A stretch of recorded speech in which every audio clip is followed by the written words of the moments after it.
Hey everyone, welcome back. Today we're diving deep into stress relief, and I've got some pretty cool stuff to share. Oh, yeah. Stress relief, huh? Always a hot topic. What have you got for us? Well, I found this podcast episode, and it promises like 7 simple stress relief tips, especially for, busy people like us.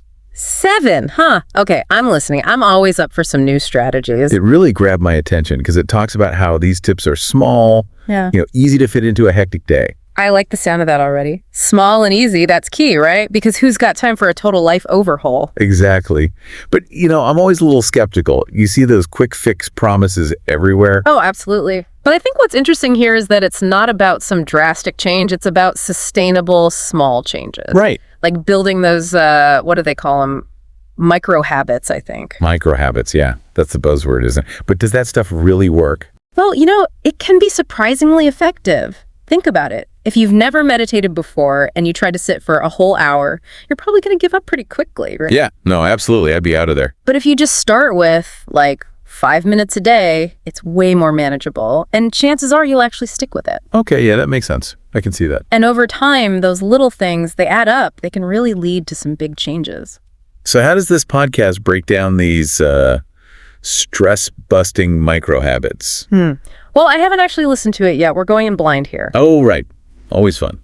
Okay, well, it looks like they've grouped the tips into categories: quick relaxation techniques, small habits for stress reduction, organization tips, then the power of breaks. Sounds pretty standard so far. What else? And then a catch-all for other bite-sized strategies. Okay, so let's brainstorm a bit. What kind of things do you think they'll suggest for quick relaxation techniques? Well, I'm guessing the usual suspects, right? Deep breathing. Yeah, deep breathing, for sure. That's a classic. Helps activate the parasympathetic nervous system. Calms you down. Right. And maybe progressive muscle relaxation. I've heard of that, but I don't really get how it works. Oh, it's pretty cool, actually. Basically, you tense up different muscle groups and then you release them. It helps with that physical tension we all carry when we're stressed.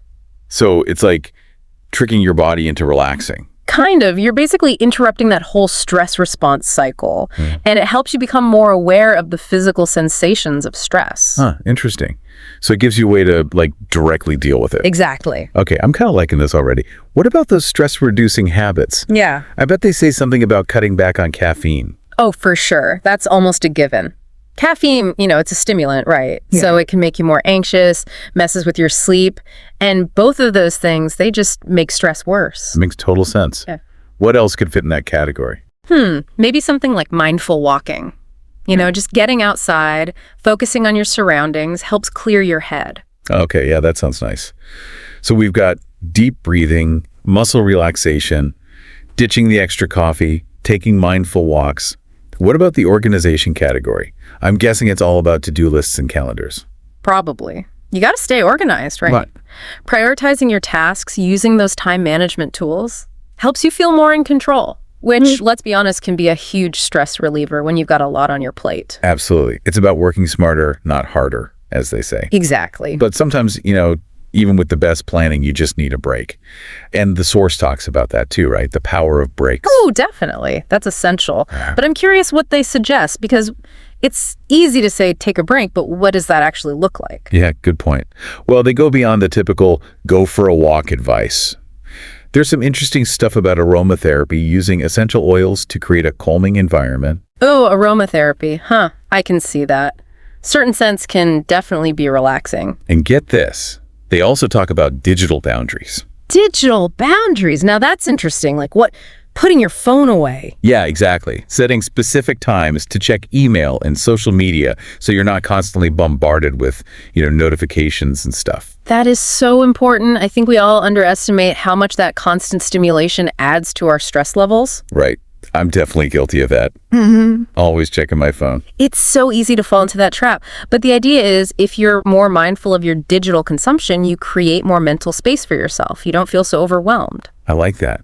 Creating more mental space. Man, this deep dive's already making me think. Me too. So much good stuff to consider. Okay, so what about that last category, the bite-sized strategies? Anything interesting in there? Well, it's not so much about specific tips, but more about the overall approach. The source emphasizes being supportive and motivational, encouraging listeners to find what works best for them. That makes sense. But isn't there a danger in being too, I don't know, self-compassionate? Could that lead to, like, complacency? That's a really good question. And I think it's important to clarify what self-compassion actually means. Okay, yeah, I'm listening.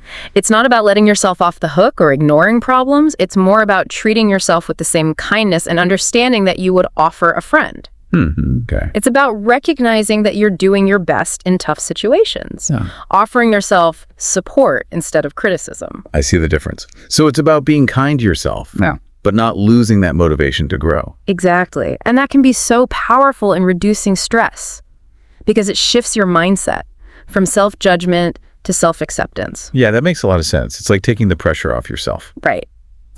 So as we wrap up this deep dive, I want to leave you with a thought-provoking question.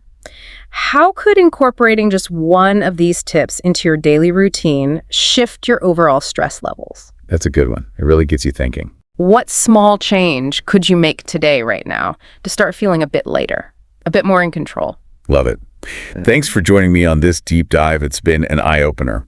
Until next time. See ya! And remember, take care of yourselves out there.